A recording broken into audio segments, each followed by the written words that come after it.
Abraham prit encore une femme. Elle s'appelait Ketura. Elle lui donna Zimran, Yokshan, Médan, Madian, Yishbak et Shua. Yokshan engendra Saba et Dédan. Dédan eut pour fils les Ashurites, les Létouchites, les Léoumites.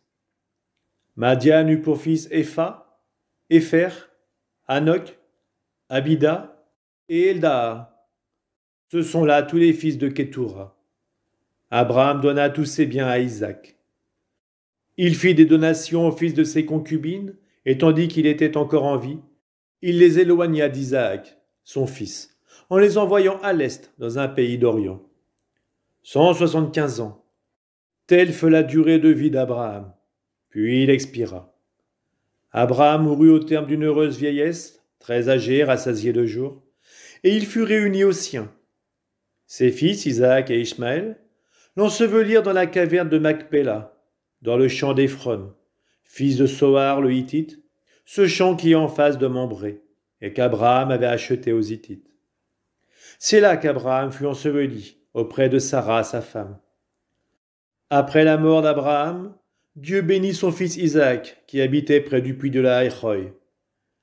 Voici la descendance d'Ishmaël, le fils d'Abraham que lui donna Agar l'Égyptienne, la servante de Sarah. Voici les noms des fils d'Ishmaël, selon l'ordre de leur naissance. Nébaïot, le premier-né, puis Kédar, Adbéel, Mibsam, Mishma, Douma, Massa, Hadad, Théma, Yétour, Naphish et Kedma. Voici les fils d'Ishmaël, et leurs noms selon leur village et leur campement. 12 chefs pour leur clan. Ishmaël vécut 137 ans, puis il expira. Il mourut et fut réuni aux siens. Les Ishmaélites s'étaient établis de Havila jusqu'à Shur, aux confins de l'Égypte, en direction d'Achour. Face à tous ses frères, Ishmaël se coucha dans la mort. Voici l'histoire d'Isaac, fils d'Abraham. Abraham avait engendré Isaac. Isaac avait 40 ans quand il prit pour femme à Rebecca, fils de Bethuel l'araméen, originaire de Padan Aram, et sœur de l'araméen Laban. Isaac implora le Seigneur en faveur de sa femme, car elle était stérile. Et le Seigneur l'exauça. Sa femme Rebecca devint enceinte. Comme ses fils se heurtaient dans son sein, elle dit « Pourquoi faut-il que cela se passe ainsi pour moi ?» Et elle alla consulter le Seigneur. Le Seigneur lui dit « 2 nations sont dans ton ventre. 2 peuples différents sortiront de tes entrailles.